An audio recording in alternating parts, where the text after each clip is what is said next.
Maraming salamat, Patrolwoman Consul. Bisita Eskwela at Community Outreach Ride naman ang isinagawa ng mga miyembro ng T-Max Riders Incorporated at Adventure Team Philippines, katuwang ang PICA-G, para sa mga residenteng mag-aaral na AITA na Nabuklod Integrated School sa Pampanga. Ibabalita yan ni Patrolwoman Lixin Reyes sa Weran. Nagsagawa ng bisita eskwela at community outreach program ang mga T-Max Riders at Adventure Team Philippines Incorporation, katuwang ang mga kapulisan ng PICA-G dito sa Nabuklod Integrated School, Barangay Nabuklod, Florida Blanca, Pampanga. Sa isang masaya at organisadong pagtitipon, ipinaabot ng mga organisasyon ang mga pangunahing pangangailangan ng mga mag-aaral na katutubong AITA ng naturang lugar. Nagsimula ang aktibidad sa pagbibigay kaalaman patungkol sa waste management at iba pa sa tulong ng mga tauhan ng Police Community Affairs and Development Group para sa bawat baitang sa kanilang mga silid-aralan bago ang pamamahagi o ng gift giving. Gardenia bread, biscuits at mga school supplies pati na rin ang vitamins at medicines ang ipinamahagi na nagdulot ng kaligayahan sa mahigit 500 o 586 estudyante mula kindergarten hanggang grade 12 ng Nabuklod Integrated School. This is the first time na magkakaroon kami ng partnership with PICA-G. Okay.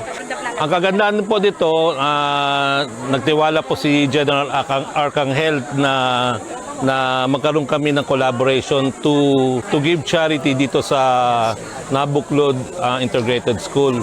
So, I think this will be the first of 5 years na gagawin namin with PICA-G. So, kami po yung nag-organize nito along with Adventure Team Philippines.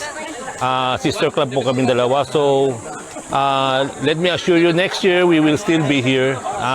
Taon-taon namin gagawin ito for the next 5 years. We're so happy to be invited here to go to this place, visit the community here, and donate hand in hand with the PNP and other motorcycle clubs. We're looking for events like this na we can share our blessings. Ang presensya ng ating mga kapulisan sa aktibidad na nagbigay ng sense of security sa mga dumalo at nagpapahiwatig ng mahigpit na pagpapatupad ng kaayusan sa lugar at nagbigay kumpiyansa at kapanatagan sa mga mag-aaral, guro at iba pang mga nagbahagi sa programa. Kami po'y nagpapasalamat sa mga ating kapatid na mga kapulisan para magbigay ng tulong sa aming mga anak. Salamat po sa mga rider, sir, na kahit ganito yung pagkataon namin na ita kami, ito po ang unang araw na napakasaya namin sa araw na to. Kasi may kapatid kaming may posisyon, pulis.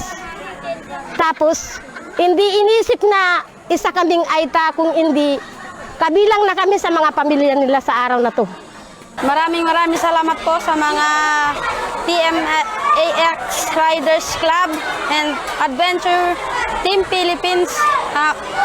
Nagpapasalamat po ako sa mga ibinigay niyong tulong sa amin, sa mga katulad ko pong AITA na nandito po sa Kabamdukan, at sa mga turo po na ibinigay niyo sa amin.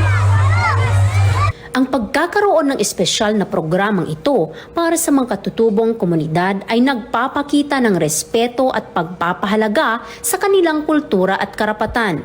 Sa pangyayaring ito, patuloy ang pag-asa at pagmamalasakit ng mga organisasyon at mga individual na tumutulong sa pagpapalaganap ng edukasyon na tumutugon sa mga adhikain ng ating Chief PNP at ng ating Pangulong Bongbong Marcos na may layuning magkaroon ng inclusive development at pag-unlad para sa lahat ng sektor ng lipunan na nagbibigay ng konkretong halimbawa ng pagtutulungan at pagkakaisa para sa kapakanan ng bawat mamamayan.